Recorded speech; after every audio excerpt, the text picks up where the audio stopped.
Praise the lord. దేవునికి మహిమ కలుగును గాక. దేవుని వాక్యాన్ని ఒకసారి విందాము. పరిశుద్ధాత్మ దేవుడు మనందరినీ కూడా ముందుకు నడిపించును గాక. 34వ సంకీర్తన 19వ వచనం. నీతిమంతునికి కలుగు ఆపదల అనేకములు, వాటన్నిటిలో నుండి యెహోవాని విడిపించును. Many are the afflictions of the righteous but the lord delivers him out of them all.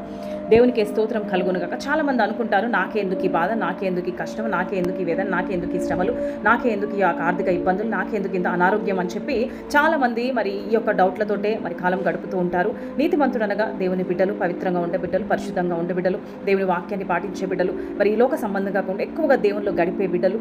మరి ఇలాంటి వారందరికీ కూడా మరి ఎన్నో బాధలు, కష్టాలు, ఒకటి తర్వాత ఒకటి, ఒక సమస్య పోవని ఇంకో సమస్య పోవని ఇంకొక సమస్య, అనేక రీతిలో మరి పరిస్థితులు అనుకూలించకపోయినప్పటికీ కూడా దేవుని వాక్యం సెలవిస్తుంది, నీతిమంతునికి కలుగు ఆపదలు అనేకములు, వాటన్నిటిలో నుండి యెహోవా వాన్ని విడిపించునంట. హల్లెలూయా. మనుషులు ఎవ్వరు కూడా విడిపించలేరు, కానీ దేవుడు మాత్రమే మనల్ని విడిపించగలదు. నీ కష్టం ఉన్నా, బాధ ఉన్నా, ఎన్ని శ్రమల గుండా నువ్వు ప్రయాణం చేస్తున్నా కూడా, ఎన్ని కష్టాల గుండా నువ్వు ప్రయాణం చేస్తున్నా కూడా దేవుడు వాటన్నిటిలో నుండి నిన్ను విడిపిస్తాడు. ఒకటి తర్వాత ఒకటి నీ జీవితంలో వచ్చినప్పటికీ కూడా వాటన్నిటిలో నుండి దేవుడు విడిపించడానికైనా సమర్థుడు. కాబట్టి దేవుని వైపే మనం చూస్తూ, దేవా నాకెందుకు ఈ శోధన, నాకెందుకు ఈ కష్టం, నాకెందుకు ఈ బాధ అని ప్రశ్నలు మానేసి ఎక్కువగా ప్రార్థనలో గడుపుతూ, ఆరాధనలో గడుపుతూ, దేవుని సేవలో గడుపుతూ మరి మనమందరం కూడా బలంగా ముందుకు వెళ్ళే కృప దేవుడు మనకు అనుగ్రహించును గాక. God bless you.